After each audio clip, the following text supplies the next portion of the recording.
Hi friends, எல்லோரும் எப்படி இருக்கீங்க? Welcome to Prema's kitchen. இன்றைக்கி நம்ம என்ன பார்க்க போகிறோம்னா முட்டை மிட்டாய் எப்படி செய்கிறதுன்னு சொல்லிட்டு. ஸோ அதுக்கு தேவையான இன்க்ரீடியன்ட்ஸ் வந்து khoa, ghee, white sugar, egg and the essence. நாங்கள் வந்து ரோஸ் எசன்ஸ் இதுக்கு எடுத்துருக்குறோம். உங்களுக்கு என்ன எசன்ஸ் வேணுமோ உங்களுடைய விருப்பப்படி நீங்கள் அதுக்கான எசன்ஸ் நீங்கள் எடுத்துக்கலாம்.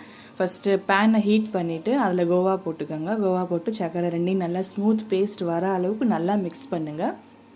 மிக்ஸ் பண்ணணும் எவ்வளோ முடியுமோ அந்த அளவுக்கு நல்லா மிக்ஸ் பண்ணிக்கோங்க. ஆக்சுவலி இது வந்து நாங்கள் ஃபஸ்ட் டைம் தான் ட்ரை பண்ணுறோம். ஆனால் செம்மையாக வந்துச்சு, நல்லா வந்துச்சு. அதனால தான் நாங்கள் பிளான் பண்ணோம், ஓகே இதை வீடியோவில் போடுவோம் அப்படின்னு சொல்லிட்டு. ஆனால் நல்லா இருக்குது, நீங்கள் கூட ட்ரை பண்ணி பாருங்கள், கண்டிப்பாக உங்களுக்கும் பிடிக்கும். ரொம்ப சிம்பிளான மெத்தட் தான் இதுக்கு. நல்லா இது இப்போ வந்து பால்கோவா மாதிரி வந்துருச்சுல, இது இன்னும் நம்ம மிக்ஸ் பண்ணணும். கொஞ்சம் நல்லாவே ஸ்மூத் பேஸ்ட் வந்து வர அளவுக்கு மிக்ஸ் பண்ணிவிட்டு அடுப்பை அமர்த்திட்டு இதை வந்து கீழே இறக்கிடுங்க. கொஞ்சம் நேரம் ஆற விட்டுருங்க. நல்லா ஆறினதுக்கு அடுத்து கொஞ்சம் திக் கன்சிஸ்டன்சியில் வந்துடும். அதுக்கு அடுத்து தான் நம்ம வந்து இதில் முட்டையை சேர்க்கணும். ஸோ அடுப்பில் இது ஹீட் ஆகிக்கிட்டு இருக்கையிலே நம்ம முட்டையை போட்டோம்னா முட்டை வெந்துடும். அப்போ அதை வந்து ராங் மெத்தடு.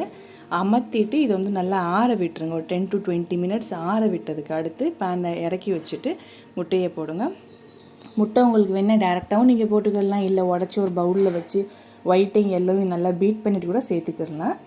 இது நல்லா சேர்த்ததுக்கு அடுத்து எசன்ஸ் போட்டுக்கோங்க. எசன்ஸ் சேர்த்ததுக்கு அடுத்து தான் நெய்.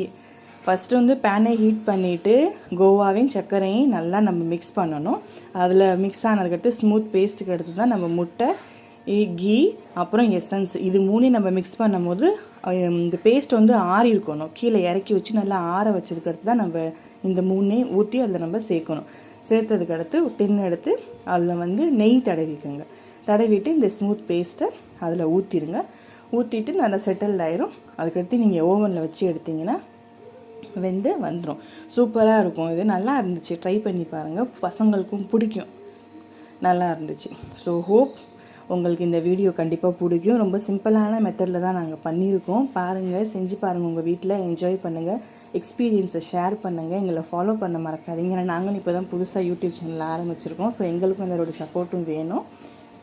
பெல் ஐக்கானை மறக்காமல் கிளிக் பண்ணுங்கள். ஸோ தட் அப்கமிங் வீடியோஸ் உங்களுக்கு வந்துக்கிட்டே இருக்கும். தேங்க்ஸ் ஃபார் வாட்சிங் அஸ்.